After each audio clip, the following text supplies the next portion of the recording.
that you were able to accomplish equilibrium discussion na. Because in our session today, that will be needed, no? Yung equilibrium natin.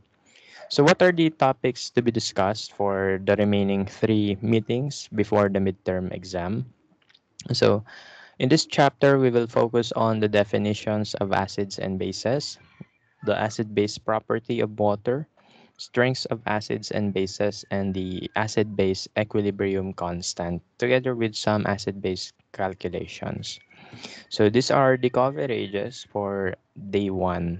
So ito yung discuss natin today. And for the next meeting, Friday, we will cover some of the topics here until sa buffer solution. This will be the day 2. And then for Monday, we will cover the remaining topics about solubility equilibria, day 3. And so medyo mahaba to. I don't want to consume all the time para hindi kayo overwhelm sa topics. Okay? So again, mahaba tong topic na to. 3 meetings. This will be the coverage for our meeting today. This will be for the second and this will be for the third. Okay. So, what else? No. So for this chapter, we will have 2 assessments. So we will have quiz for part 1 and quiz for part 2. Okay. So for the quiz for part 1, this will open starting Monday and then Monday next week. So that's around March na pala, no? Happy anniversary na sa lockdown. Actually, walang happy doon. So, that will open by March 8 until March 10. So, just exactly 3 days, 3 working days. And then for the part 2, that will open starting March 11 to March 13. Exactly 3 working days then. So what's the coverage for the part 1? The part 1 will cover all the topics for the acids and the bases. No? Acid-base lang yung coverage natin dyan. Then for the part 2, we will cover the remaining topics, the solubility equilibria. Don't worry, madali lang to. As long as you're good with the ice table, the equilibrium calculation, you're good to go here. Okay? So if hindi pa, we will refine it. Okay? So let's start our discussion. So if you will be asked, no, how will you characterize acids and bases, no? One of your familiar answer would be maasim yung acid, no? Tapos mapait yung base, which is true, no? So the reason why maasim yung acid is yung kasing characteristic ng acid, no? So as long as acidic yung molecule, maasim yan. So let's give some example. Yung suka, no? Maasim yan. Yung citrus fruit, acetic acid. Ano pang nilalaman nila? Acetic acid, ascorbic acid, no? Yung tablet, sobrang asim nun. Ano pa yung mga maasim? Basically, yung mga ano, let's say, mga pawis-pawis ng tao, no? So, may mga acid din doon. Kaya minsan ganun yung smell nila, no? So, yun. All in all, we can characterize acid as these are substances that are sour in smell and in taste, no? What else, no? So acids, when you react that with metals, they form bubbles of hydrogen gas. So this one was shown to you last semester. So ako yung nasa video na yon, chapter 4, reactions, 'di ba? Pinanood ko yun sa inyo eh. Okay, so ginawa doon, we have a solution of zinc we have a solution of acid, hydrochloric acid. Nag-drop ako doon ng zinc metal. What happened is that nag-fizz yung solution. May bubbles na na-form. No? And that was caused by the displacement of hydrogen atoms to form the hydrogen gas. No? Okay. And what else? No? In that video also, I shown that acids, when reacted to carbonates or bicarbonates, they produce carbon dioxide gas. This is one thing that you can do at home. If you have baking soda and suka, paghaluin mo yon, bubula yon. Okay? So, yun. That's the characteristic of acid. You can taste it and maasim siya. Okay? O kaya, pwede i-react mo siya with metals, it will bubble out. And then, pag ni-react mo yan with carbonates and bicarbonates, magbabubble din sila. Okay? Then, for bases naman, one of their characteristic is mapait sila, no? For example, yung mga plants natin, okay, the reason why they are mapait, no, is that meron kasi mga organic molecules doon that are basic in property, no, especially mga natural products, no, such as terpenes, no, and yung iba pang mga molecules doon. Dami kasi nun eh. Okay. So, they generally have the basic property of matter, kaya mapait sila, no. And also, yung bases natin, they feel slippery when touched, no? So one prominent example of this would be the soap. Okay, so in creating soap, all you have to do is to just mix the base with fats, no? Especially animal fat, no? So paghahaluin mo lang yung mantika, pati yung sodium hydroxide, yung base, you will create a soap out of that, no? So actually, pinagawa ko yan last semester sa aking students sa tutorial class ko. And we were successful in making soap, no? Actually, nagamit ko siya sa bahay for almost a month. Daming sabon ko nagawa eh. So yan. So that's how you create soaps, no? So yan yung characteristic nila. But if I were to ask you now, especially tayo ay nasa asynchronous class, suppose I give you a molecule, will you be able to determine if that's an acid or a base? So, most likely hindi pa agad, 'di ba? Kasi hindi mo naman naamoy yung molecule na binigay ko, nasa bahay tayo. And also, hindi mo pwede tikman yung molecules, no? Kasi there are cases na delikado tikman yung mga nasa laboratory, especially mga chemicals, no? So hindi yun advisable gawin. So, ang task natin for today is that we should be able now, by the end of this topic, no, we should be able to distinguish which molecules are acids and which are bases, no, by just looking at their formulas and also by their reaction. So yun yung focus muna natin today. Let us distinguish acids and bases based on their chemical properties, based on the chemical reaction and the chemical formula. Okay? So, yan. So, next slide tayo. So, for us to be able to distinguish acids and bases based on their structure and reaction, the following definitions are to be understood. No? So, kailangan alam natin itong tatlong definitions ng acids and bases. So, actually, there are lots of definitions. 10 yan, mahigit. No? Pero only the three are widely used in basic chem subjects now. So those are Arrhenius definition, Bronsted-Lowry definition, and Lewis definition. Okay? So punta tayo sa pinakaunang definition, the Arrhenius definition. According to Arrhenius, acid is a substance that increases the concentration of a hydronium ion or proton when it dissociates. Okay? And base is a substance that increases the concentration of hydroxide when it dissociates. Basically, what it tells us is that acids are molecules that can give off protons or hydronium ion, H+. And bases are molecules that can give off hydroxide ions. So basically, according to Arrhenius, if your cation is H+, then you have an acid. And also according to him, if you have an anion, OH-, you have a base. Okay? So by just looking at the chemical formula, identify which is the cation, which is the anion. If the cation is H+, then that is an acid. If the anion is OH-, then that's a base. Okay?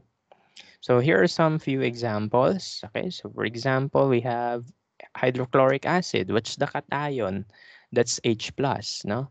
So when you dissolve hydrochloric acid in water, it produces H+ ion. So tumataas yung concentration ng H+. So as a result, yan ay acid because it produces H+, or the cation is H+. For bases naman, one example would be the sodium hydroxide. Yan. So in sodium hydroxide, it contains hydroxide and ion. So when it is dissolved in water, it produces OH minus. Okay? So ibig sabihin, siya ay Arrhenius base. So ganun lang kasimple yung idea ni Arrhenius that acids have cation na H+, and yung bases, they have the anion OH minus. Okay? However, that definition is limited, no? Hanggang dun lang siya. Parang pag obvious lang na acid, dun mo lang siya malalaman. Pag obvious na base, dun mo lang malalaman. But there are other chemical reaction that can be classified as acid-base reaction even though the proton is not H plus or the anion is not the OH minus. Okay, so ibig sabihin nun, may mga reaction na walang H plus, walang OH, pero acid-base pa rin. Okay? So that means our understanding according to Arrhenius is basic pa lang. So nasa surface level pa lang tayo. So punta na tayo sa next definition. So the next definition is the Bronsted-Lowry definition. So dalawang chemist yan, si Bronsted pa si Lowry. So they both understood, no, the way of classifying molecules as acid or base depending on their reaction. So according to them, when they say acid, these are proton donors, no? So ibig sabihin they give off H+. Still similar with Arrhenius, di ba? Pero ito yung change. When it comes to bases, according to them, ang base daw ay proton acceptor. Now, compare that with the Arrhenius definition. Ano sabi kay Arrhenius? Nag-give off ng OH. For Bronsted-Lowry, bases are defined as proton acceptor. So kumbaga si acid, siya yung magbibigay ng H. Si base, yun yung tatanggap ng H. Okay? So it's just giving off and taking in the hydronium ion. Okay? So yun yung mas broader. Kasi we do not have to rely on the hydroxide anion. No? Mas lumawak na yung application nito. Kasi hindi na focus natin yung OH. No? We're just looking at the H movement sa reaction. So suppose we have these examples here. We have HCl plus H2O in equilibrium to H3O plus, hydronium ion plus Cl minus. Okay, so look at the movement of the Cl. Okay, I mean the H. No? So we start with HCl. Okay, so we start with HCl. What happened to it after the reaction? So nangyari kay HCl, naging Cl minus siya.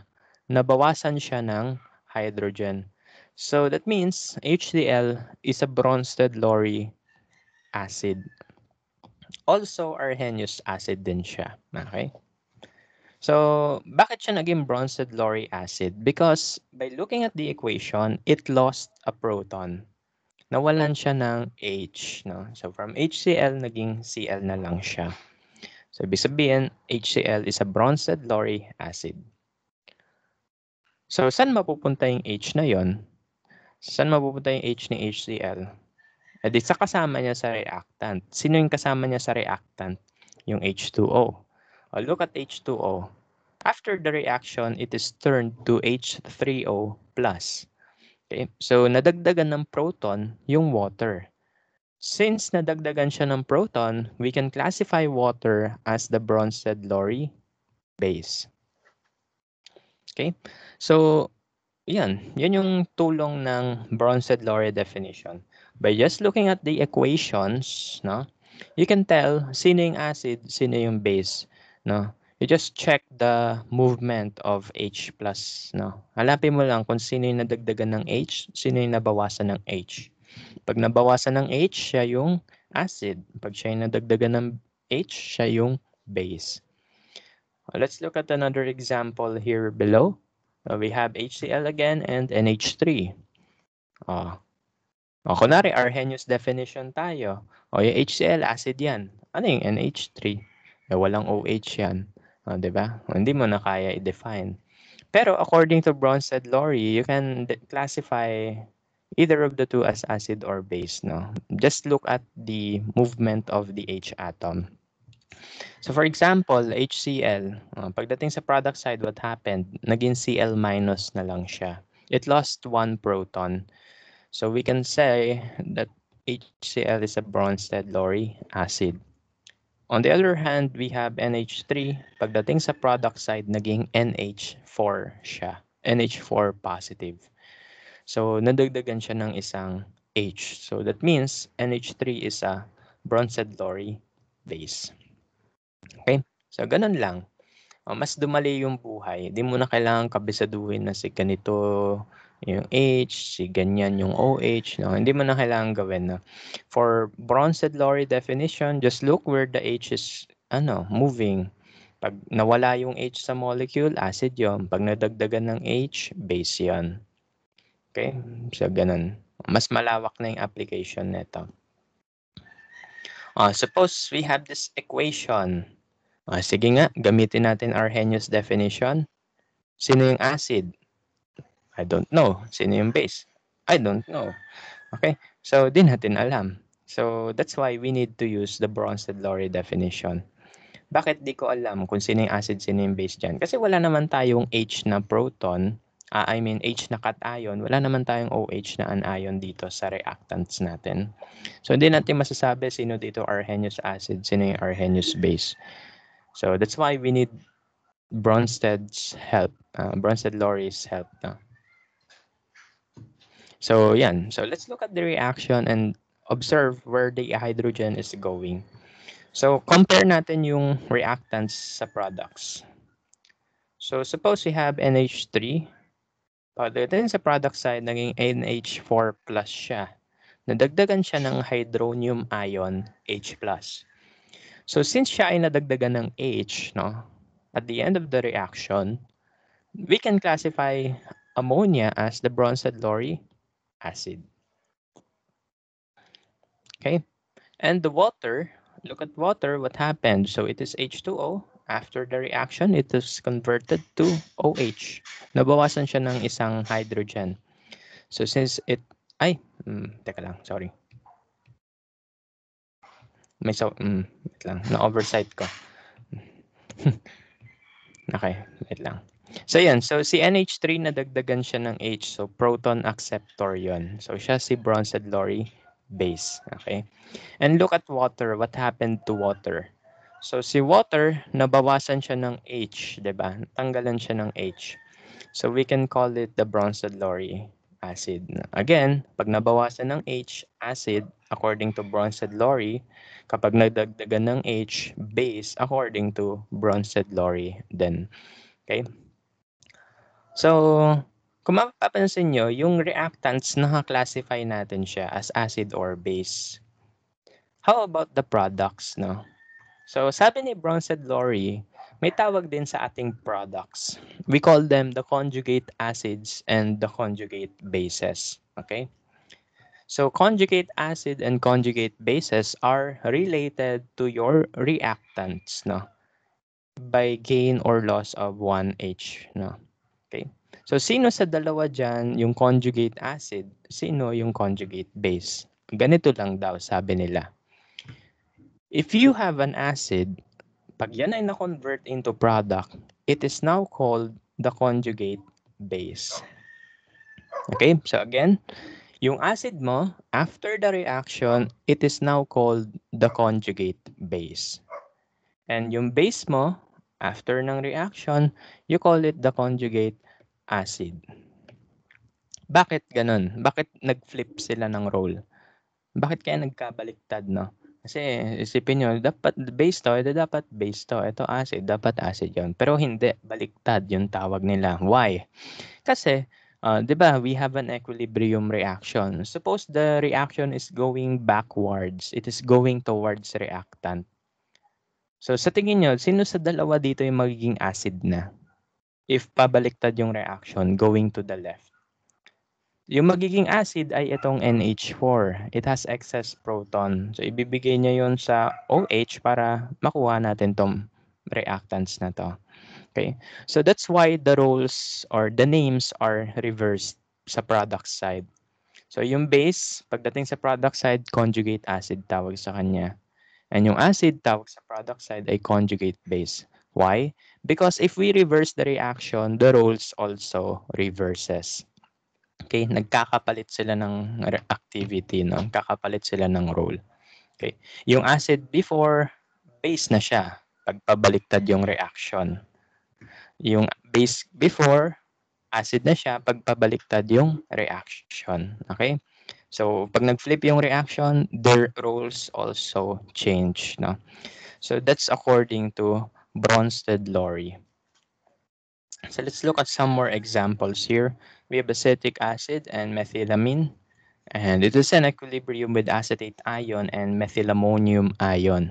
So let's classify which of them is the acid, which is the base, which is the conjugate acid, and which is the conjugate base. So first things first, tignan mo kung sino yung acid, sino yung base. Look kung ano yung nangyari sa hydrogen. Okay? Kapag nabawasan, acid. Pag nadagdagan, base. So tignan mo yung molecule mo. Color-coded na naman. So let's compare acetic acid with the acetate ion. What happened? The acetate ion is 1 hydrogen less than acetic acid. Nabawasan siya ng isang H. No? So that means yung ating acetic acid is the Bronsted-Lowry acid. So siya yung Bronsted-Lowry acid natin kasi siya yung nawalan ng H pagdating sa products. Since we call this the Bronsted-Lowry acid, ano tawag natin dito sa acetate ion? We call this the conjugate base.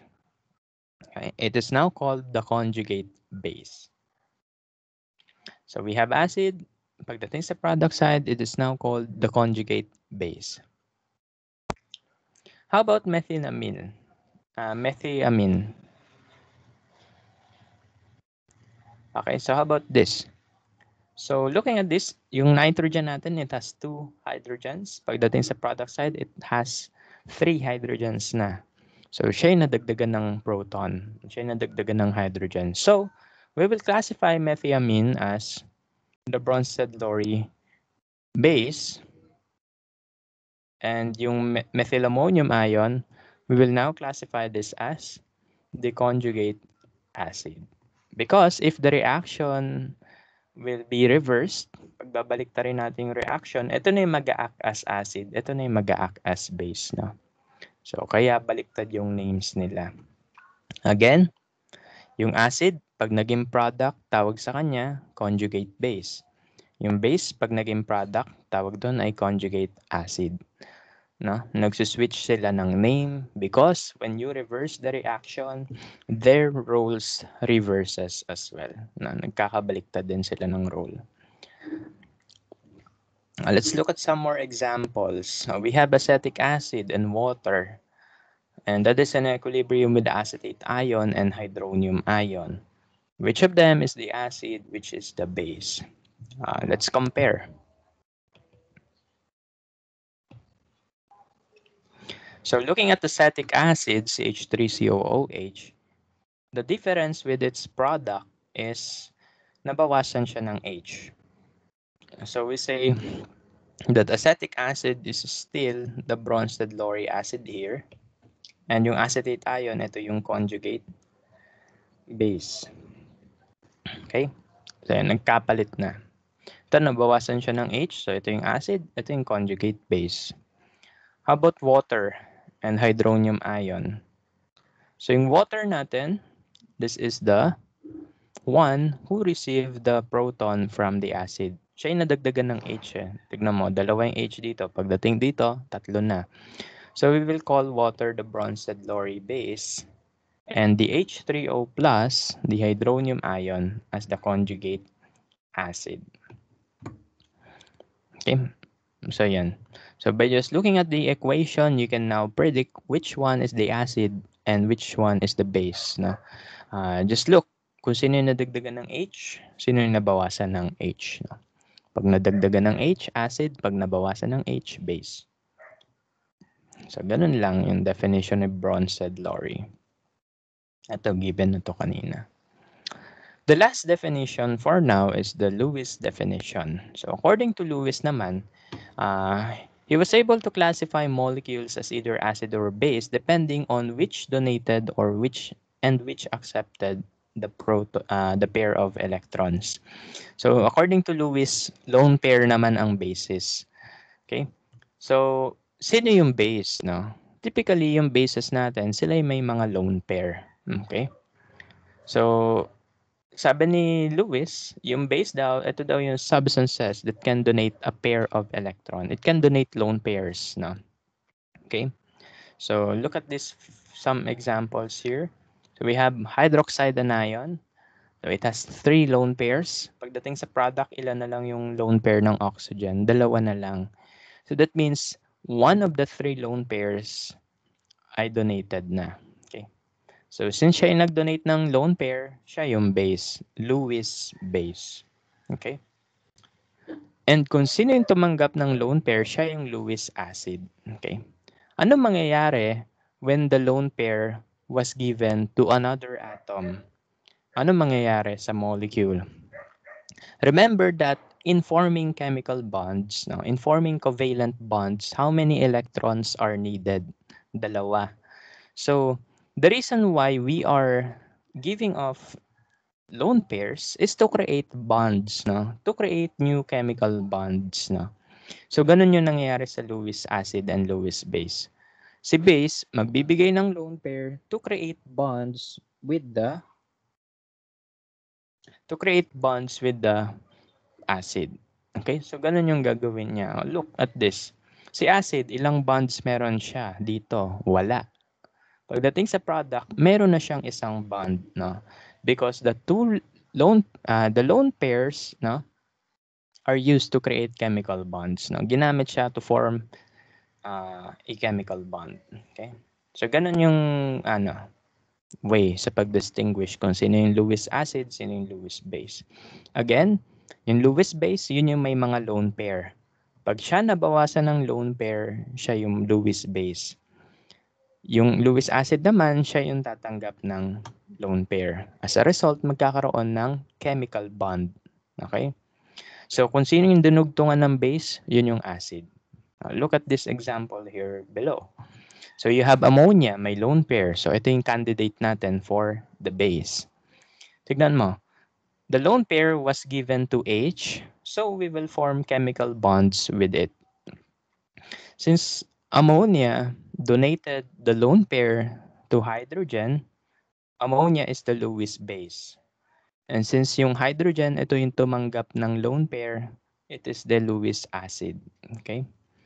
So, for Lewis definition, there is a creation of chemical bonds. No? May nabubuong chemical bonds because when you give 2 electrons sa kabilang atom, you are creating chemical bonds na. Kakaroon ka ng single bond. One example would be this one. So we have boron trifluoride and ammonia. So which is the acid, which is the base? Tignan mo lang kung sino may lone pair, siya yung candidate for acid, candidate for base. Okay? So itong ammonia may lone pair, so siya yung base, no, most likely. And look what happened, no? Yung lone pair ni ammonia pagdating sa product side naging bond, no? It is because it donated the lone pair to BF3. Dinonate niya yung lone pair to BF3 to form chemical bonds with it, no? So since ammonia donated the lone pair, siya yung base, Lewis base. Si boron trifluoride naman, siya yung tumanggap ng lone pair to create chemical bonds, siya yung Lewis acid. Okay? So those are the 3 definitions of acids and bases according to our 3 chemists, no. So itong Arrhenius definition kasi this was created around 17th century. Basic pa yung understanding nila doon. Okay? However, for the Bronsted-Lowry definition and for the Lewis acid definition, ano na yan, very recent na yan, no? Around World War I, no? Doon na siya na-discover. Okay? So again, let's summarize. What are the definitions of acids and bases? Number 1, acids increase the concentration of H+. Base increase the concentration of OH. Yun yung Arrhenius definition. Ang cation ay H+, ang anion ay OH. According to Bronsted-Lowry, acid ay proton donor and ang base ay proton acceptor. So the one that gives off the H is the acid and the one that accepts the H is the base. Also, yung tawag natin sa products na na-form in this reaction ay conjugate acid and conjugate base. The base produces the conjugate acid and the acid produces the conjugate base. Okay? So, yun yung relationship nila. Remember that their roles are reversed na. Baliktad sila pagdating sa product side. Yung acid nagiging base, yung base nagiging acid sa product side. Okay? And lastly, we have the Lewis definition. So Lewis focused on the lone pairs. According to Lewis, if a molecule donates lone pair to other atoms, no, siya yung base. And if the molecule accepts the lone pair from the other molecule, then that is a Lewis acid. Ano yung nabubuo in the end? Nagkakaroon tayo ng new chemical bonds according sa Lewis definition. Okay? So, nagkakaroon tayo ng new chemical bonds. So now, let's focus on water. Ano mapapansin nyo sa mga pinagsusugutan natin kanina? I don't know if nanonotice nyo to. Okay, so balik ulit tayo sa Bronsted-Lowry definition. Tignan nyo. For this example, yung unang example, water is a base. Base yung water. Dito, water is an acid. Okay? As dito, water is base ulit. Okay? So, ano papansin nyo? Ano ba talaga yung water? Is it acid or base? No? So, kasi for this reaction, acid siya. For this reaction, base siya. Ano ba talaga siya? The answer is both, no? Okay. So, acid, yung water natin, it behaves as an acid and as a base at the same time, no? So, let's talk about the acid-base property of water. So, what happens? Bakit siya nagiging acid and ba't siya nagiging base at the same time, no? Okay? So, versatile siya. Bakit? Kasi our water undergoes self-ionization that is called the autoprotolysis that allows it to act as both base and acid, no?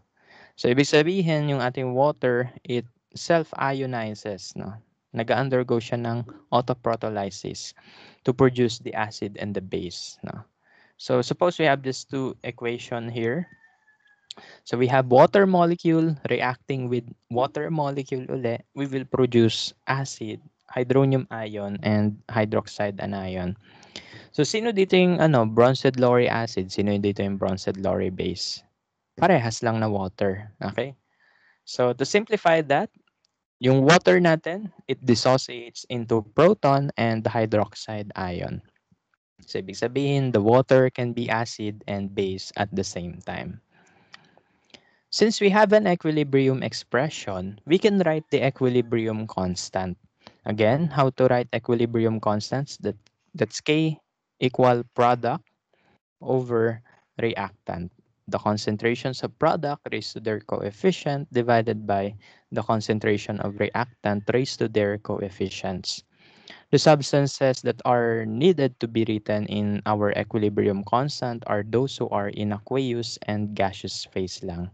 Sila lang yung pwede isulat. Pero kapag yan ay solid liquid, wag mo isusulat. Okay? You just leave it blank pag ganun. So, suppose we're going to write the equilibrium constant for water, dissociation, or the self-ionization of water. Paano natin susulat yung K niyan? So, K is product over reactant.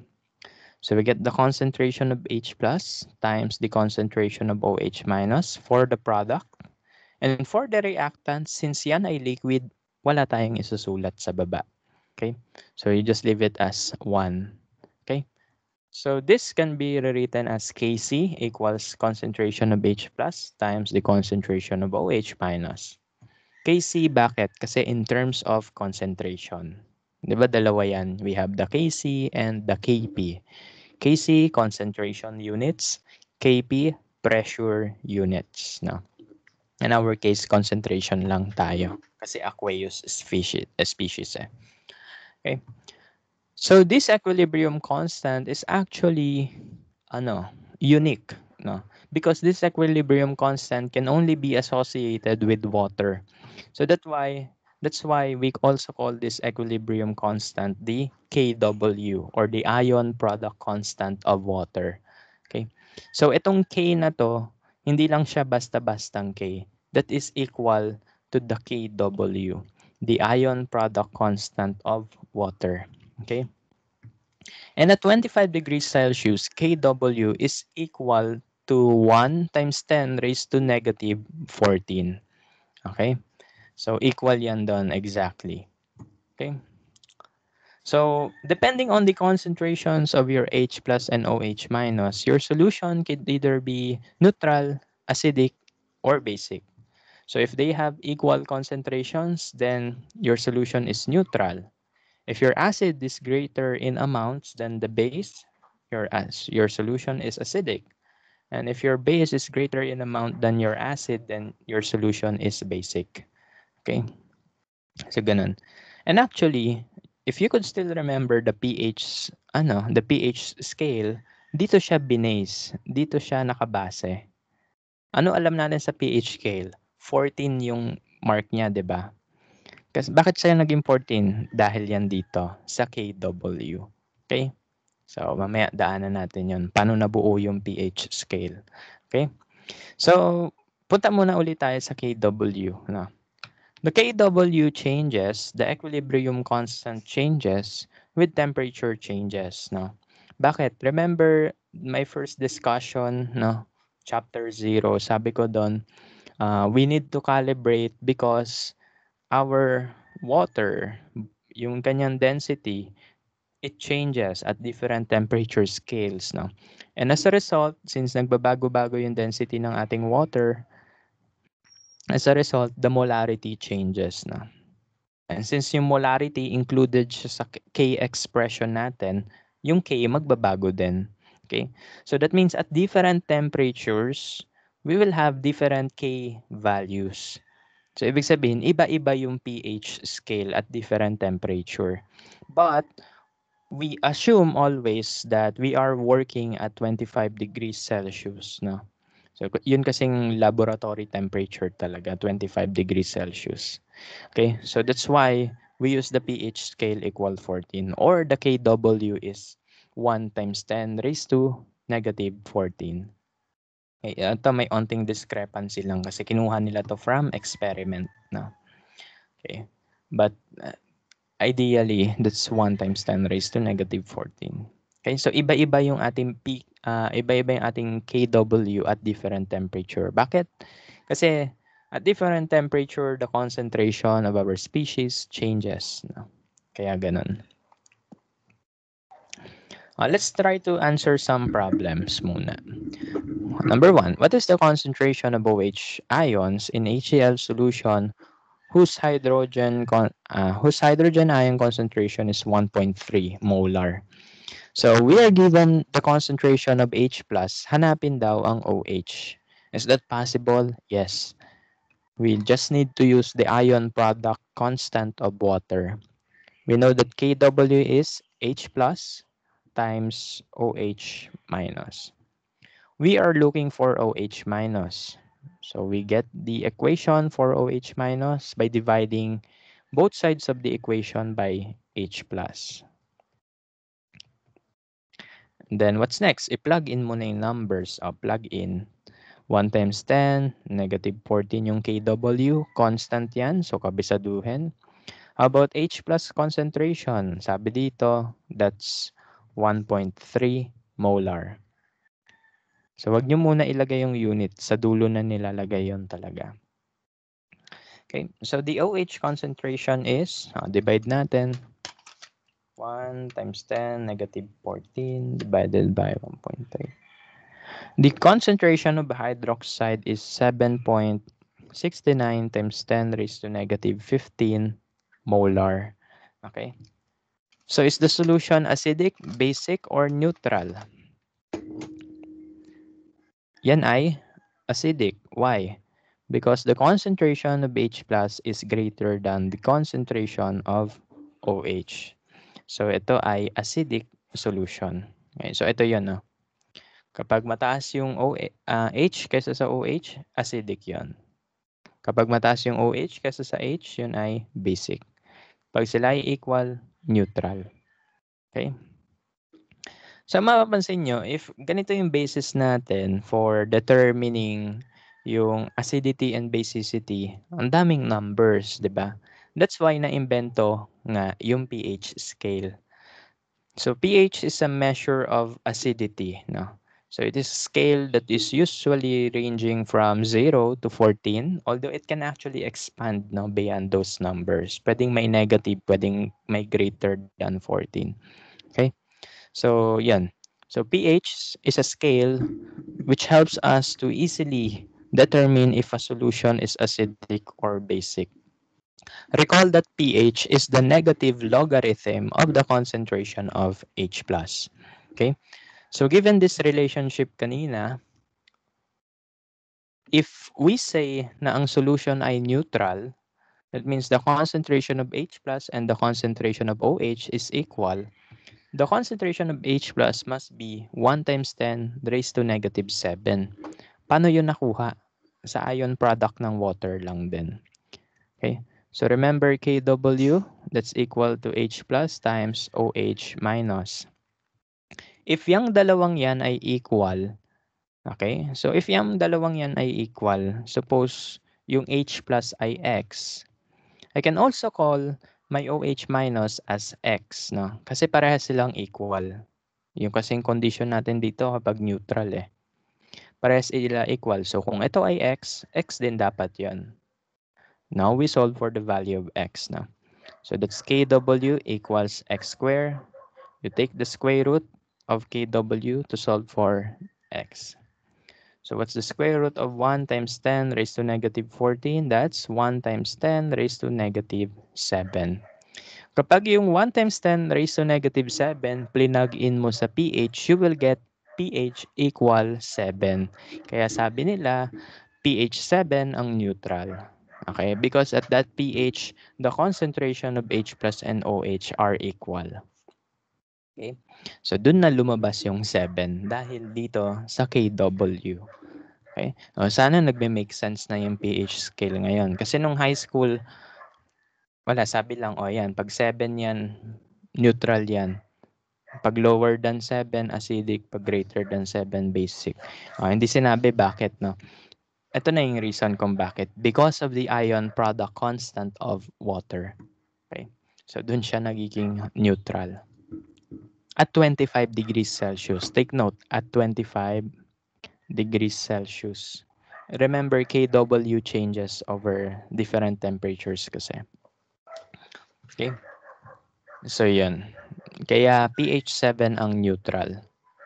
How about the other conditions? Sabi natin kanina, if H plus concentration is greater than OH, then you have acidic solution. So if your H plus concentration is greater than 1 times 10 raised to negative 7, the corresponding pH value will be less than 7. Mapapansin nyo, di ba? Inverse yung relationship nila. Pag tumataas yung H plus, bumababa yung pH. Why? Because of the negative sign in the equation. May negative log kasi. So the negative tells us that the inverse relationship is observed. No? So ibig sabihin, pag tumataas yung H plus, bumababa yung pH because of the negative sign. Okay? So any pH lower than 7 ay acidic because it means mataas yung concentration ng H plus. And kapag ang H plus concentration mo mababa, that's less than 1 times 10 raised to negative 7, your pH is high. Okay, so pag bumababa yung H plus, tumataas yung pH. Pag tumataas yung H plus, bumababa yung pH. No? Okay, so again, bakit inverse? May negative sign kasi. Okay, so yun yung reason. But iniisip niyo, ba't baliktad tong scale na 'to? May kinalaman yan sa equation kasi. Kasi may mga gano'ng students 'no, inisip nila kapag mataas pH, acidic kasi mataas yung number. But in reality, that's reverse 'no, because of the negative symbol. Okay? So hopefully nag-make sense yung pH scale 'no. So ito na yung reason bakit 14 yung pH scale, ito na yung reason bakit 7 yung pH 'no, at bakit kapag pH lower than 7 acidic, pati kapag pH greater than 7 basic 'no. So ito na yung reason bakit gano'n, okay? So here are some fluids and their corresponding pH. So the gastric juice in the stomach has a pH value of 1 to 2 depending on ano kinain mo. So pero usually if that's empty stomach, 1 ang pH value. Okay? So our stomach has to be acidic so that our food no will be digested very well no. So yung ating food magiging chyme na siya na magiging liquid din na siya no. Okay. So para mas efficient ang digestion and absorption of nutrients na. Okay? So yan, that's why the pH value has to be around 1. Kaya kapag sumuka tayo, maasim, 'di ba? Yung kasi. Imagine nyo na lang, no, pH value niyan ay 1. Katumbas niyan yung muriatic acid. Pag kayo natalsikan ng muriatic acid, ang sakit sa balat, pero paano kinakaya ng tiyan natin, no? Ayun, yun ay miracle of life, no? Kasi yung ating stomach, it is composed of linings na mabilis ma-replace, no? Okay, pag nakakita kayo ng stomach, makapal yun, tas may layer daw yun na nababaklas every time, no? Para fresh yung ating lining sa stomach. Okay, para ma-maintain niya yung pH around 1. Siyempre, mas alam nyo yan, medtech kayo, no? So, ganun lang. So, yan. So, imagine nyo na lang our life kapag ang stomach natin ay manipis, no? Edi butas yun tiyan natin. Okay. So, ano pa? Lemon juice, that's 2.4. Maasim-asim. Vinegar, 3. Mas maasim pa pala yung lemon juice kaysa sa vinegar, no? Pero ba't kaya pag tinitikman mo parang baliktad, no? Ang weird lang. Grapefruit, orange, urine. Yung urine mo that has pH around 4.8 to 7.5, no? Kapag acidic yung urine mo, most likely meron kang underlying conditions. Baka mamaya may kidney stones na yan, no? Acidic medium kasi alam ko acidic medium sila nagki-crystallize, no? So more of that sa inyong urinalysis subject, no? And then saliva, maasim-asim ang saliva. Bakit, no? Yun nga, ito kasi yung first step ng digestion, no? Yung ating enzymes sa saliva, the amylase, no? That will break off some parts of the food molecules, no? Kaya kailangan medyo maasim siya. Pero not that maasim, no? Para hindi amoy suka bibig natin. Okay? So, tama lang yung kanyang pH. Yung milk, medyo maasim. Pure water, that's 7. Okay, exactly neutral. Yung blood, medyo basic siya because of the presence of phosphate ions there. And yung luha, basic yan. No? Pag lumuha ka, basic yan. No? Okay. So, yan. Okay, so let's go back to pH again. So here are the other important relationships of the pH value. Okay, so recall that pH is equal to negative log H plus. What if negative log ng OH ginamit mo? You will get the POH or the power of hydroxide. No, yung letter P, power yan. No? Power. No? Parang lang, no? Networking. Power of hydrogen, power of hydroxide. Okay? So, yan. So, pag H plus yung negative log mo, pH yon. Kapag OH, POH yon. So, going back to the ion product, KW, we know that H plus times OH minus is equal to 1 times 10 raised to negative 14. If you get the negative log niyan, pag kinuha nyo yung negative log niyan, what will happen? So according to algebra, if you have a product of two values, pag kinuha mo yung log niyan, nag-split sila into 2. Okay? So in mathematical terms, log AB is equal to log A plus log B. Okay? So, nag-split siya into two terms. So, ganun din mangyayari dito. Log H plus, then log OH. But because of the negative sign, it is negative log H plus minus log OH. No? So, mag-split sila into two according to algebra. How about this one? Negative log ng 1 times 10 raised to negative 14.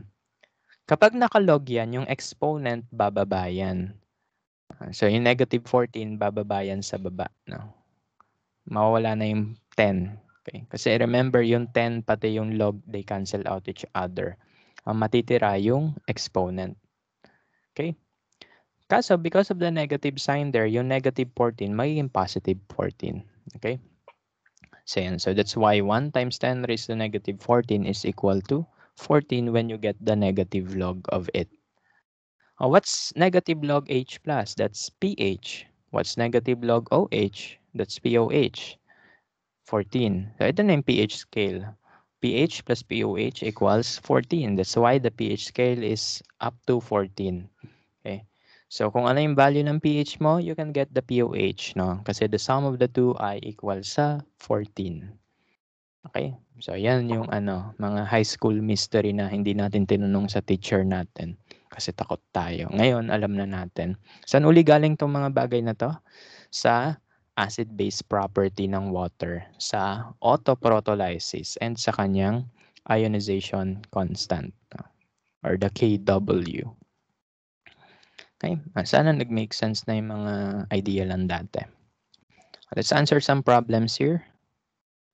The pH of rainwater collected in a certain region in the northeastern United States on a particular day was 4.82. Ang asim ng ulan. What is the H plus concentration of the rainwater? Okay, so pag ganito yung pH ng ulan, acid rain yan, no? Paano nagiging acid rain? Kasi remember yung ating mga cars, no? Ay, kayo lang pala may car, ako wala, no? So yung mga car, they sometimes exhaust of nitrogen dioxide, NO2. If you get the Lewis structure of NO2, may radical yan. So kapag yung NO2 molecule na yan nasa hangin, ano yung kwento ko dati sa radicals? They are highly reactive. So yung radical na yan, pag nasa upper atmosphere na yan, tapos natamaan yan ng UV ray, magwawala yan. Maghahanap yan ng aawayin yung molecule. Marami sa taas? Water. So what happens, yung nitrogen dioxide, it reacts with water to produce nitric acid. No? So kaya may acid rain. May nitric acid kasi na mapoproduce when we have NO2. Okay. Ano pa? SO2, sulfur dioxide. Ito wala tong radical. But in the presence of UV rays and water droplets in the air, it can produce sulfuric acid. Then kapag umulan, acidic yan. Yan. Doon na masisira yung bubong, kaya kinakalawang lalo yung bubong. Tapos kaya nasisira yung buildings, di ba? Especially old buildings, papansin nyo, nasisira sila because of this na. Even yung mga statue, di ba? Pumapangit yung kulay nila because of the acid rain. Sabi dito, the pH is 4.82. What is the H plus concentration? Alam nyo na to. Ano yan? Anti-log lang yan, di ba? So that's pH equals negative log H plus concentration. To get the concentration of H plus, you have to do the anti-log. Why? Kasi nasa loob yung H plus ng log eh. So kailangan tanggalin mo yung log by introducing anti-log. Paano yung steps doon? Negative pH equals log H plus. Then ano gagawin mo? Etong equation mo, gagawin mong exponent ng 10. Yun yung pag-antilog, no? So 10 raised to log H plus. So what's 10 raised to log H plus? They will cancel out so that we will get H plus equals 10 raised to negative pH. So what's left is for you to plug in the pH 4.82. Then you will get the H plus concentration equal to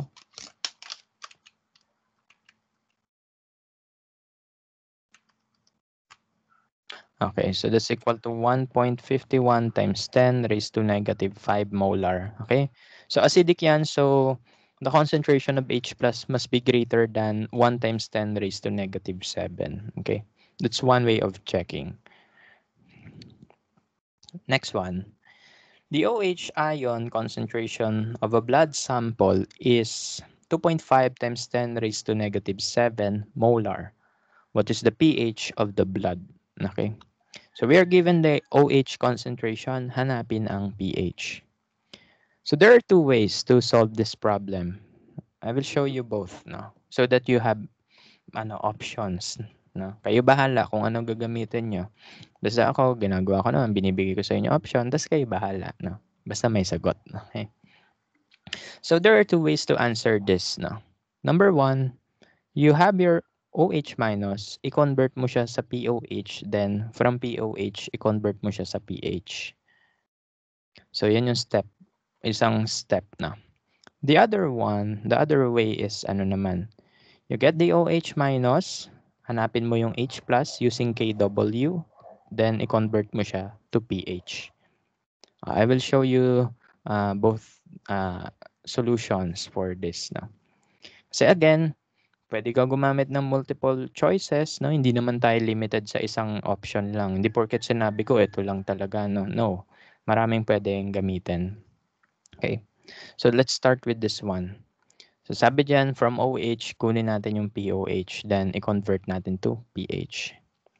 So to get POH, that's just negative log of 2.5 times 10 raised to negative 7. 2.5 times 10 raised to negative 7. So that is equal to 6.6. So 6.6 yan na. Then, to solve for pH, we know pH plus POH equals 14. Convert mo yan. Kunin mo pH, that is just 14 minus POH. So that's 14 minus 6.6. So pH is now equal to 14, 6.6. That's 7.4. Okay, so yeah, that's our first solution. Diba? Easy lang, no? How about the other one? From OH, kukunin mo yung H plus, then i-pH mo. So, ano gagamitin pag ganito? Yung KW. Okay. So, remember, KW equals OH and H. Pinagbaliktad ko lang. Hanapin mo yung H, so that will be equal to KW over OH. Plug in. What's KW at 25 degrees Celsius? 1 times 10 raised to negative 14 divided by the concentration of OH. 2.5 times 10 raised to negative 7. Paki-divide na lang.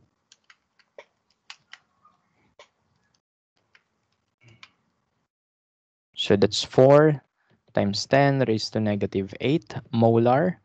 Then we can now solve for pH. That's negative log of H plus. Then plug in.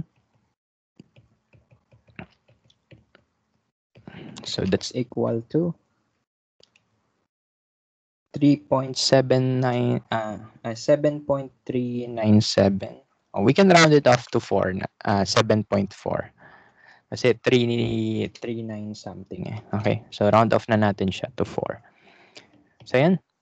So ganun ha. So there are many ways to answer the problem, no. So as long as your equations are mathematically related, no, may relationship sila, you can solve the problem in various ways, no. Kayo na bahala kung ano gusto nyong step. Basta masaya kayo, dun tayo. Okay? So that will be it, no. So yan. Let's proceed with the next topic. Okay. So for this part naman, we will talk about the strength of the acid and the bases, no. Acids and bases are ionic compounds, no. So that means they fall under the category of electrolytes, no? So ang ionic compounds, electrolytes sila generally. Okay. So let's classify them. Na-discuss na natin to sa chapter 1. When we say strong electrolyte, these are ionic compounds wherein when they are placed in solution, they are 100% dissociated. Pag nilubog mo sa tubig yung iyong salt, lahat yon matutunaw. Strong electrolyte yon. Okay. So one example would be HCl and HCl and ACl, no? Pag nilagay mo yun sa tubig, it will dissociate fully into ions, no? Weak electrolytes, these are electrolytes that are not fully dissociated, no? So there are many reasons why there are weak electrolytes, no? Number one would be hydrogen bonding. So siguro masyadong clingy sila sa isa't isa. So that's why uh, hindi siya agad na ionize, no? Malakas masyado yung hydrogen bonding. Pwede rin naman that the molecule exhibits resonance, no? Especially for organic molecule. So itong CH3COOH, acetic acid, it possesses resonance kasi, no? Kaya hindi siya agad nagdi-dissociate, no? Okay. So yun yung mga reason bakit may mga weak electrolytes tayo. It could be because of hydrogen bonding o kaya pwede rin yung resonance sa kanyang structure. Okay? So, yan. Or pwede rin naman, mababa kasi yung electronegativity difference kaya hindi siya ionizable agad, especially for nonpolar molecules. Okay? So, yun yung mga possible reason why we have strong and weak electrolytes. It has something to do with the bonds, the polarity, the type of interactions nila, and yung kanilang stability or the resonance. So here are some of the list of strong acid. Strong acid are strong electrolytes. That means they are all fully dissociated. So we have HCl, it will dissociate into H plus and Cl. Nitric acid, ganun din. Perchloric acid and sulfuric acid. Take note that for sulfuric acid, only the first proton ang strong. Yung unang H lang yung strong. So hindi agad dalawang H yung mababaklas, no? Stepwise 'yan. So yung isang H lang mababaklas, 'yan. It will produce a bisulfate ion.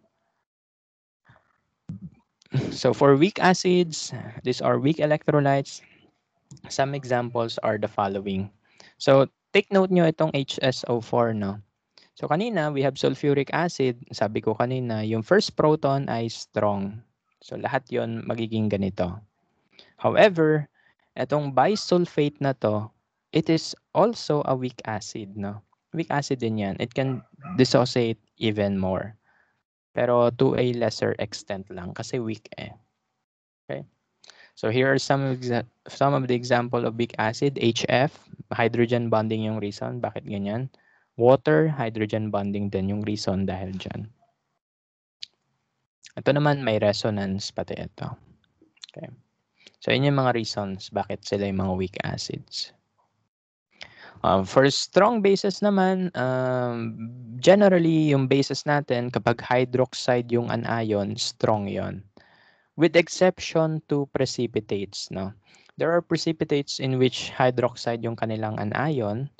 So, hindi yung strong base, no? Precipitate tawag doon. So, ano yung mga precipitates ng hydroxide? Yun yung mga transition metals, some group 2 elements, no? Ayan. So, sila yung mga precipitate of hydroxide, no? Basta ang idea, kapag strong base, generally hydroxide sila, with exception to precipitates. Ang weak bases naman, ito yung mga katulad ng mga kaninang example, no? So kapag ni-reverse mo lang yung reaction ng weak acid, weak base makukuha mong reaction. Okay. So one of the weak bases pa is ammonia, NH3, because of the hydrogen bond, weak base siya. Okay? So ganun. Okay. So take note that the conjugate base of a strong acid has no measurable strength. No? Ibig sabihin, primarily acid lang talaga yung mapoproduce niya. So, hindi natin ginagamit yung Bronsted-Lowry definition for the strong acid. We only use Arrhenius definition for strong acid. And also, H3O plus, hydronium ion or H plus, ito yung strongest acid that can exist in any aqueous solution. And OH minus is the strongest base that could exist in aqueous solution. Okay, in this table, we have listed here the bases and their corresponding acids pala and their corresponding strengths na. Okay, so pwede wag niyo na kabisaduhin to. Paki-save na lang sa phones niyo. Okay, wag niyo kabisaduhin, sayang yung space sa utak. Be familiar na lang. Ang ginagawa ko dati, nililista ko to eh. Pero naumay na rin yung utak ko. Ayan, sige. Okay? So, ganun. Huwag nyo na kabisaduhin yan. Paki-save na lang yan sa inyong devices. You will use this kapag quiz or exams. Okay? So, take note that when the acid strength increases, the trend for the conjugate base is opposite, no? So, yung weak na acid, siya yung may strongest na base, na conjugate base. Yung strong na acid, ito yung may weakest na conjugate base, no? Yun yung sabi dito. Okay, kapag strong acid, mahina yung kanyang conjugate base, no? Okay, so ganun lang. Okay, so let's look at the ionization of the two acids, the two types of acid. We have the strong and the weak, no? So for strong acids, sabi natin, strong acids are fully dissociated, 100%, no? So for example, we start with HCl. Pagdating sa product side, we will no longer have any HCl. Wala na tayong HCl. Kundi lahat yan ay converted to H plus and Cl minus. Okay? But for weak acids, ano nangyayari?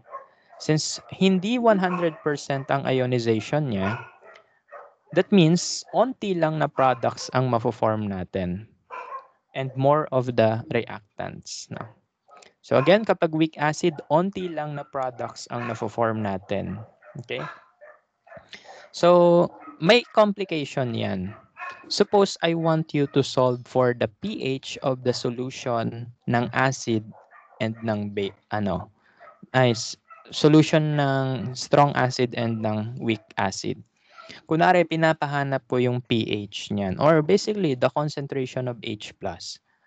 For strong acid, you can solve for that directly using stoichiometry. Kasi 100% ang dissociation. Stoic lang yon. Pag gusto mo malaman yung pH, yung pOH, no? Pero kapag weak acid, what happens is that we are having equilibrium system. Nagbabalance out yung ating system to achieve the equilibrium, no? So, that means hindi lahat ng reactant mako-convert to product. So, if I want you to solve for the pH, you have to do the ice table. You have to do the equilibrium calculation pa. Okay? And dyan iikot yung buhay natin until bago matapos yung finals, no? Sa equilibrium systems, no? So, bago tayo pumunta doon, sagutan muna natin to. What is the pH of a 2 times 10 raised to negative 3 molar nitric acid?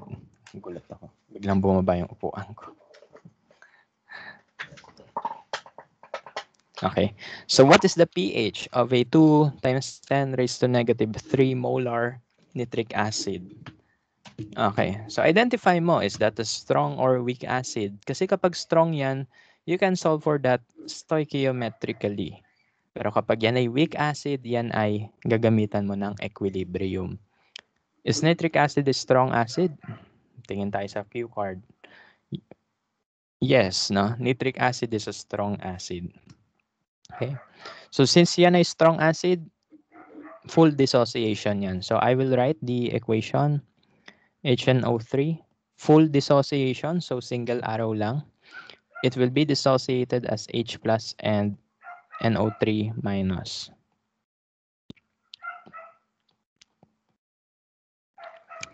So the concentration of HNO3 initially is 2 times 10 raised to negative 3 molar. Pagdating sa product side, ano kaya yung amounts nila? Stoic lang yan. Okay? So kasi full yung dissociation eh. So using stoichiometry, what is the concentration of H+? The same as an HNO3. And ganun din kay nitrate ion.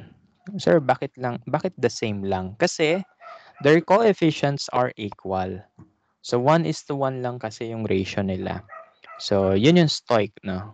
So kung ano yung concentration nito, yun din yung concentration nun as long as they have the same coefficients. Sir, what if may 2 dito? Dito times 2 mo pa to. What if may 3 dito? Times 3 mo pa yun. Okay? So, stoichiometry lang ang basis natin to determine the concentration of fully dissociated ions. Now, so since we know that the concentration of H plus is 2 times 10 raised to negative 3 according to Stoic, we can now solve for the pH. That's negative log of the concentration of H plus. So that's equals to negative log of 2 times 10 raised to negative 3.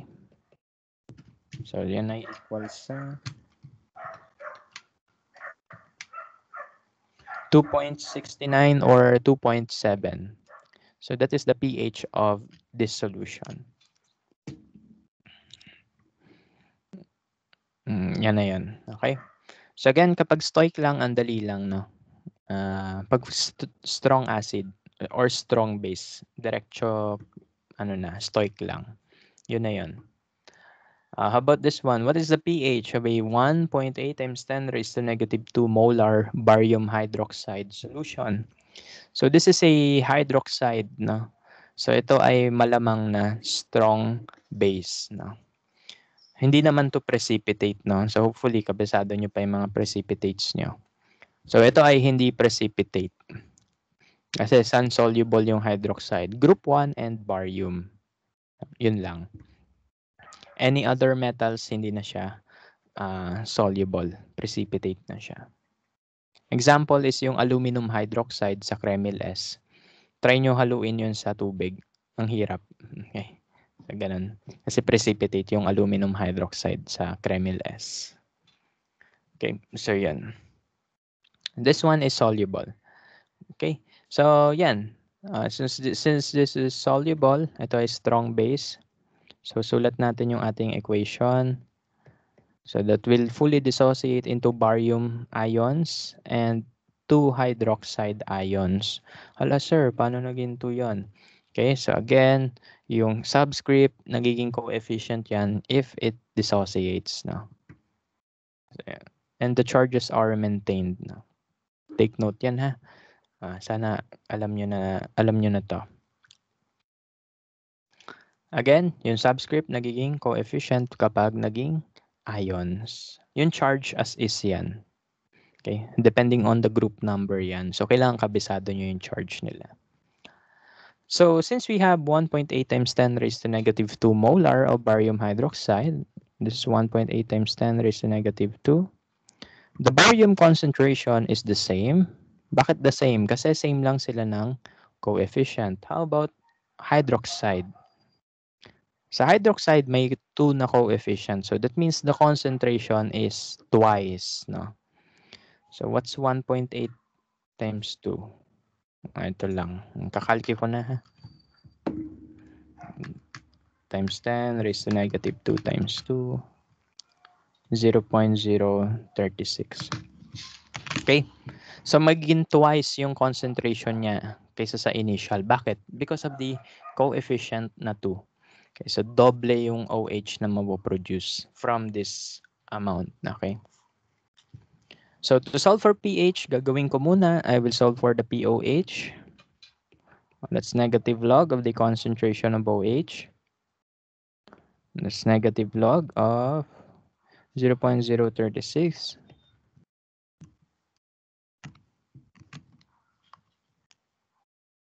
Okay, so that's 1.44.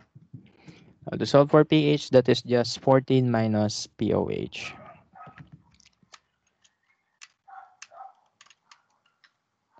So that's 12.56. So this is the pH of the solution. Taas, no?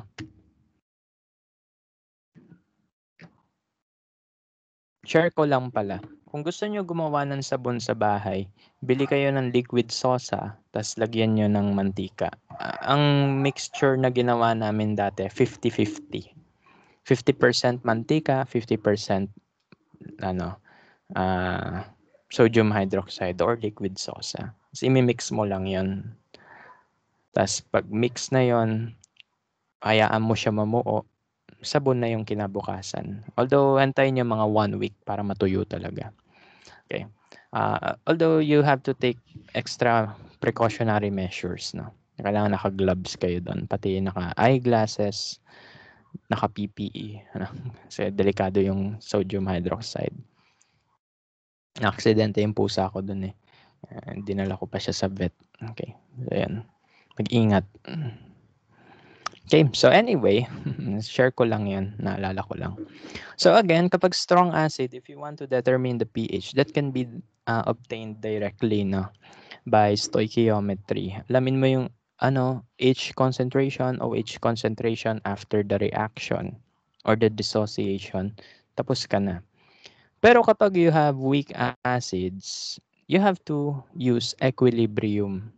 Okay? So, for weak acids, suppose ito yung ating weak acid HA. So, kapag nakakita kayo ng HA sa notes natin, weak acid yon.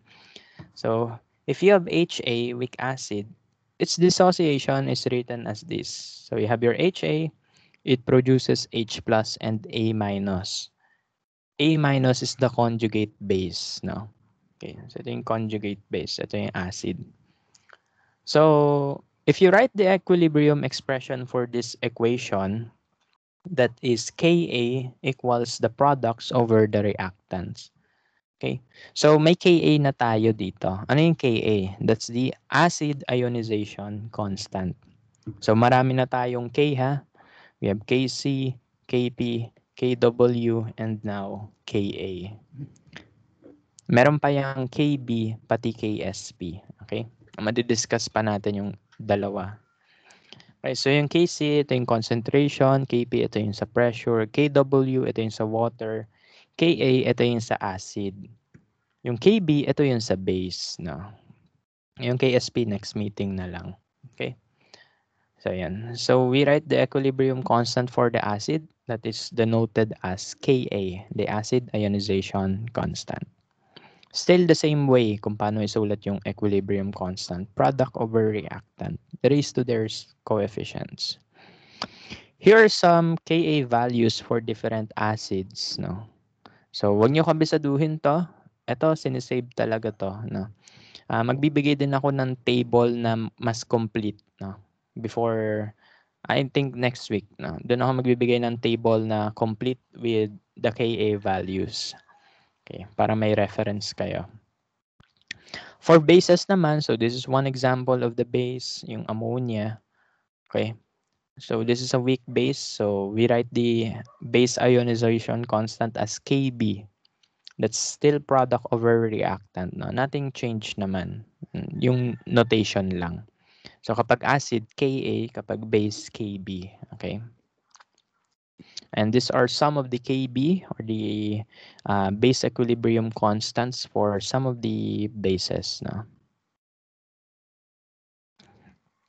For us to solve for the equilibrium amounts, no, we have to employ the following steps. No? Sana din nyo naririnig yung aso ko. Ingay niya. Okay, so ito yung following steps in calculating for the equilibrium amounts of your species. I know, alam nyo na to, no? Kasi nasa lecture chapter 3 nyo to. Pero we will still discuss this, no?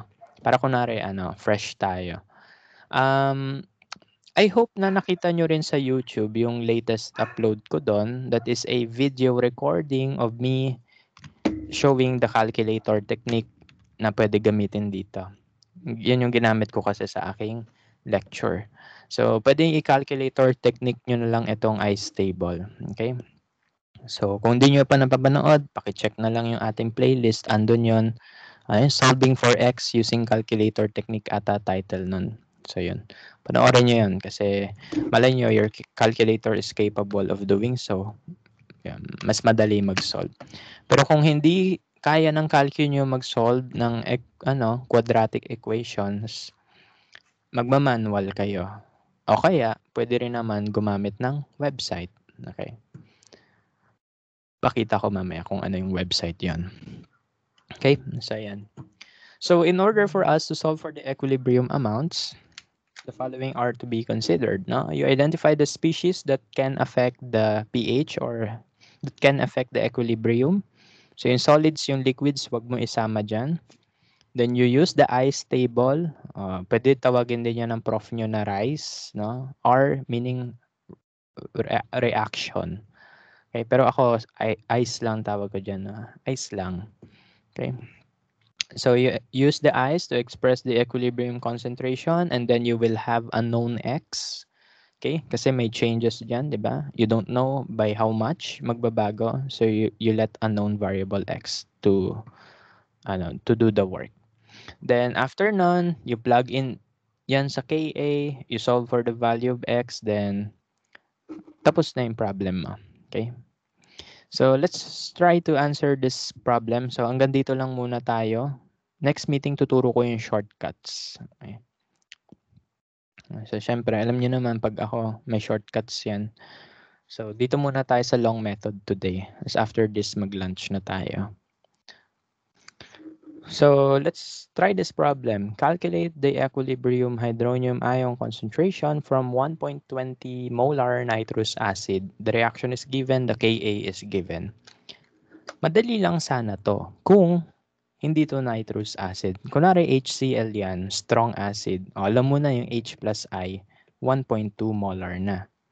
However, this is a weak acid kasi given yung Ka. Okay? Weak acid yan. So, hindi mo agad-agad makukuha yung equilibrium amounts ng iyong species. Therefore, you have to use the ice table.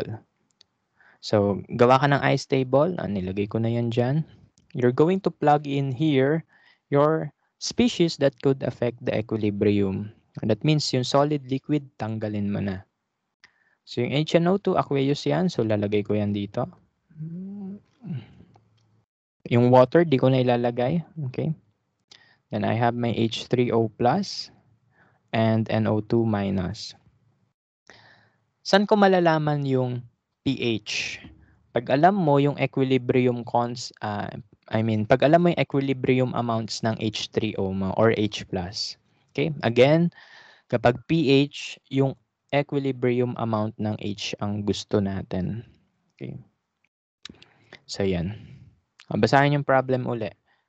The initial concentration of nitrous acid is 1.20. Ibig sabihin nun, the initial for this is 1.20. How about the others? Pag walang sinabi, 0 sila. Okay? So, yun. Pag walang sinabi sa problem, 0 yon automatically. So, that's our initial amounts. 1.20 molar for nitrous acid and 0 molar for water and nitrite ion. How about the change? So our change, pwede yung positive X, pwedeng negative X, no? Paano malalaman kung yan ay positive or negative? You predict where the reaction is going. Alamin mo, saan papunta reaction mo? Dalawa lang yan, to the left, to the right. Okay? Okay. So paano mo malalaman? You use the reaction quotient, Q. Okay, so Q is the products initially over the reactants amount initially. Initially, ha? So for our equilibrium expression, ito yon. Let's write the Q, the reaction quotient. So that's H3O plus initially and NO2 minus initially then. Then sa baba, you have your HNO2 initially. Take note initially, ha? In-emphasize ko na kanina pa. Okay. So, yan. So, ngayon, i-plug in mo na yung initial amounts mo dito. So that's 0 times 0 divided by 1.2. What is 0 divided by 1.2? 0. So that means Q is less than the K. Ito yung K mo. Oh. If your Q is less than the K, the reaction proceeds towards the product side. Ibig sabihin nun, madadagdagan yung products natin. Kasi dun siya papunta sa product eh. If Q is less than K, yan ay papunta sa product. So we have the positive change for the product sign and negative change for the reactant kasi mababawasan siya. What if, kunwari, sir, ano yan? Kunwari, that's 1.2 divided by 0. Ano sagot dyan? Undefined, no? Kapag undefined yan, we imagine Q is greater than K. Lagpas-lagpas siya sa K. Ibig sabihin nun, the reaction is going to the left.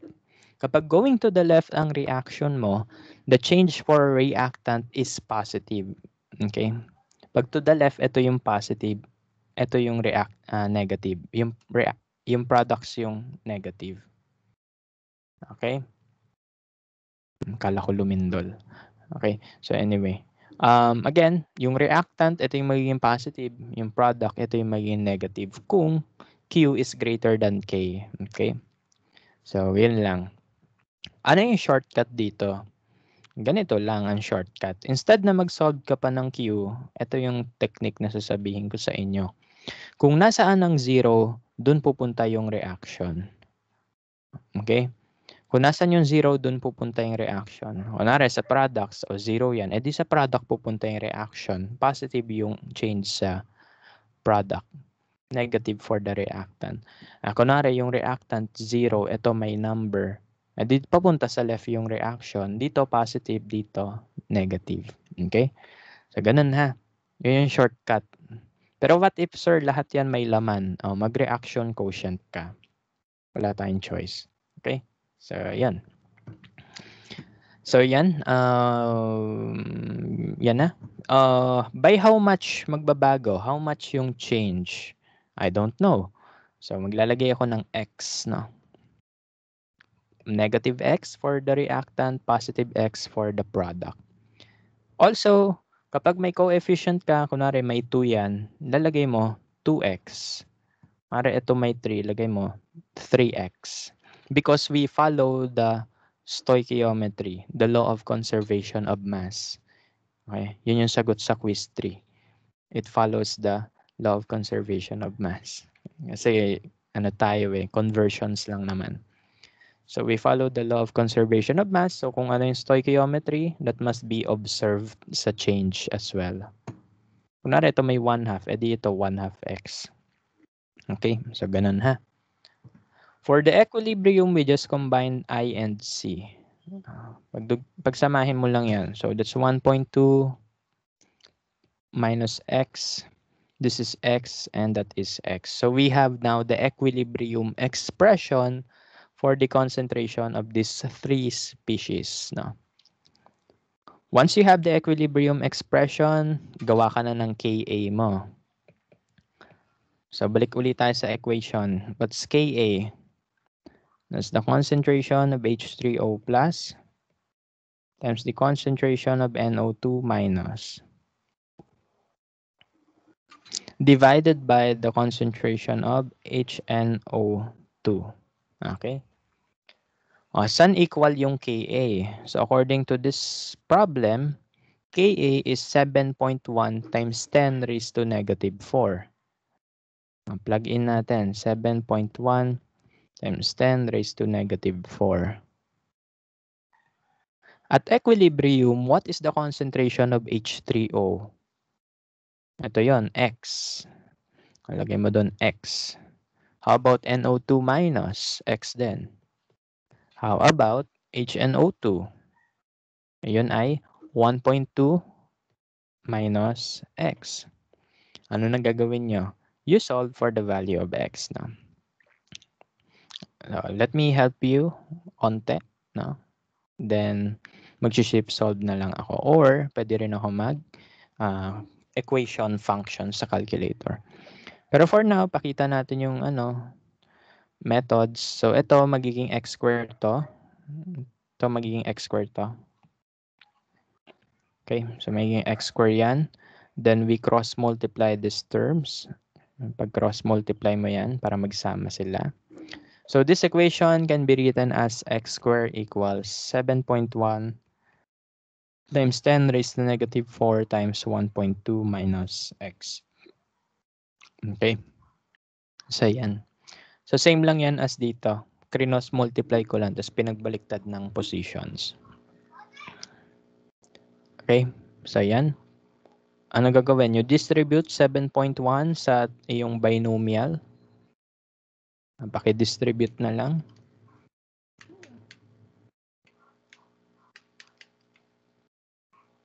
So 7.1 times 10 raised to negative 4 times 1.2 is 8.52 times 10 minus 4 minus 7.1 times 10 raised to negative 4x. Then ano susunod na gagawin?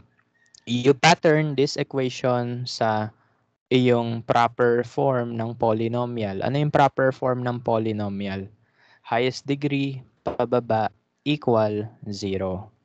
Since ang highest degree natin dito ay 2, we should pattern it out as ax squared plus bx plus c equals 0. So i-rewrite natin to as this. So that is the proper way of writing polynomials. Diba? Umagang kay ganda, nagpo-polynomials tayo. Okay, so i-rewrite lang natin. So we have x squared, o yung 7x, lipat ko sa left side. May positive yan. Then ito, yung positive 8.5, pag nilipat mo dito, magiging negative na yan.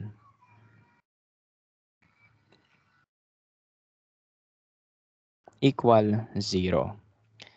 Okay, so since we were able to pattern this out sa correct way of writing polynomials, alamin mo yung coefficient ng x squared, ng x, pati yung number lang. So identify yung values ng a, b, and c. O, si x squared, ano yung coefficient niya? 1 lang. Si x, ano yung coefficient niya? 7.1 times 10 raised to negative 4. How about yung c? That's negative 8.5 times 10 raised to negative 4. Ano gagawin mo dyan sa ABC? Ipa-plug in sa quadratic equation. So that's x equals negative b plus minus square root of b squared minus 4ac over 2a. Okay? So ganun. Nakakahingal, no? By the way, hindi ko na ipapakita yung pag-plug in ng A, B, and C. Bakit? Kasi ginawa ko na yan, no? Dito sa Canvas, pakita ko sa inyo.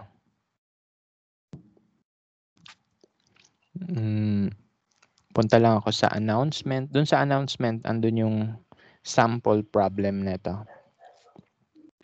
So yung lecture ko, may worksheet na rin kami. Pwede nyo rin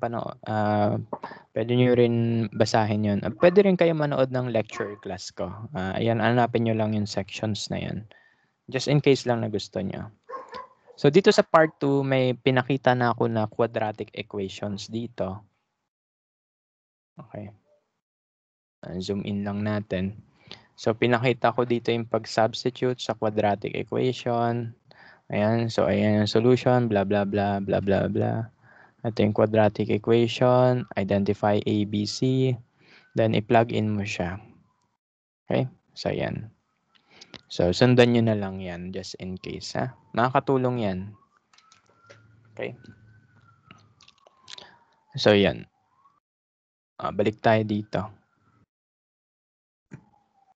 So, ilang roots makukuha natin? Ilang value for x makukuha natin sa problem na to? 2. Bakit? According to algebra, the highest root of your polynomial will tell you how many solutions are there. Okay, so that means ilang x values makukuha mo depending on the highest degree of your polynomial. Kunwari, x square yan, edi dalawang x. Kunwari, x lang meron, isang x value lang makukuha mo. X cube, edi tatlong x values makukuha mo. X raised to 10, edi 10 x makukuha mo. Ang daming x, no? So, ganun. Depending on the highest degree of your polynomial, you can get more than 1 x values. In our case, since quadratic equation lang to, ang reason bakit dalawa yung x values natin is because of the plus minus. No? Yung first x makukuha mo when this is positive, and the second x can be obtained when this is negative. So, yan. Solve ko na to using calculator technique. So, pag di nyo pa napapanood yan, panoorin nyo na lang. Baka pwede sa calculator nyo. Basta ako magka-calculator technique ako. So, A is 1, B is 7.1, 10 raised to negative 4, C is negative 8.5, yung center is negative 4. Ayan, tapos na. So, X is equal to 0.029 positive. And the X2 is negative 0.030. 295 eh. So, round off ko na siya. 30. Ang tanong, dalawa x values ko, ano gagamitin ko? So, there are certain criteria in choosing the x value. Number 1, your x must be positive. Okay, hindi pwede yung x na negative. Kasi walang negative na concentration, okay? Hindi pwede yung negative. Zoom out ko lang. So, kapag negative yung x mo, wag mo gagamitin yan. So, that means yung positive yung gagamitin natin. Okay? Kasi walang negative na concentration.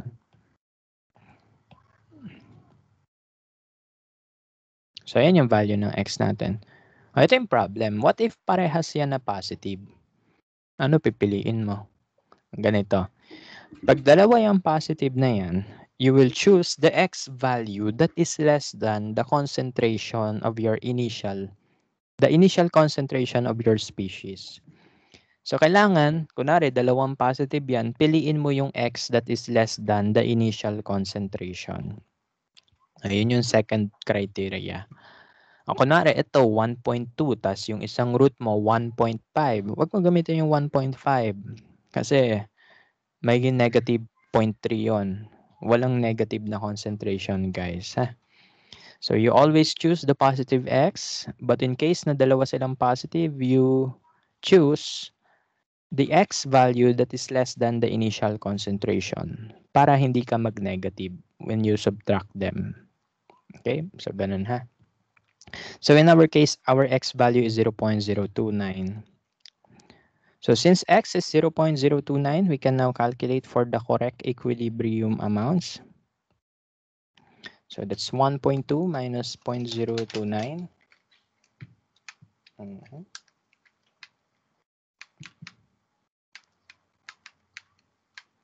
So, this will be 1.171 molar. H3O is 0.029 molar and nitrite ion is 0.029 molar. Okay, so those are the equilibrium concentration of our three species. No? What if I want you to solve for the pH? To solve for the pH, you just get the negative log of the equilibrium H concentration. So ito yung H concentration at equilibrium. Ito yung gagamitan mo ng negative log. Hindi ito ha. Dami nagkakamali dyan eh. Ito yung ginagawa nila ng negative log. No. Kapag equilibrium, H plus, yun yung kukunan mo ng pH. Okay? So that's pH equals negative log equilibrium concentration of H plus. That's negative log of 0.029 and that's equal to 1.54. So the pH of this solution is 1.54. So again, ano takeaways natin? Sa x value, always choose the positive x. Kapag parehas yan positive, always choose the x that is lower than your initial concentration so that you will not get a negative concentration when you subtract them. Okay? And second pointer, when you are asked for the pH, you always choose the equilibrium amounts of the H3O ion or the H plus ion. Equilibrium amount, hindi initial. Okay? So, magkaiba yun eh. So, yun. And what else? So, next meeting na ulit tayo kasi gutom na ako. So, next meeting, we will continue with this, no? And I will show you the technique. So, this technique will help us to eliminate the use of quadratic equation. Okay? So, matutulungan tayo na tong technique na to na hindi na mag-quadratic equation. Bakit? Kasi ang tagal eh. Okay. Especially kapag hindi kaya ng calculus nyo. By the way, pag di kaya ng calculus nyo, please go to this website. Akin, okay lang naman kasi equations lang naman ito type nyo dun eh. Okay. So, kunwari, ito, buksan ko yung website na ginagamit ko since college, Symbolab. You can purchase the app, no? Pero I prefer the website kasi libre lang siya. Kunwari, ito. So, this is Symbolab. Okay, so type natin yung ating equilibrium. At ito na mismo yung i-type natin, itong Ka. Okay, itong Ka na yung ilagay natin doon. So, ano yun? So, that's 7.1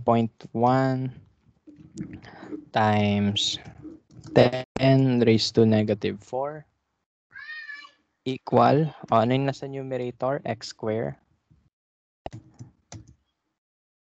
And yung nasa denominator, 1.2 minus x. You can let this solve for the value of x na lang. Diba? Napakatamad, no? Ayan. So, we have x equals 0.0288 or 0.029. Ito namang isa pang x is negative 0.0295 or 0.03. No? So, ganun lang, ha? So, kapag walang calculator, pwede gumamit ng Symbolab only for the quadratic equation. Kasi baka mamaya may x cube tayo dyan.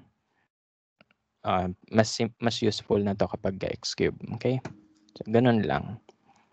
So, again, I will show you the technique next meeting.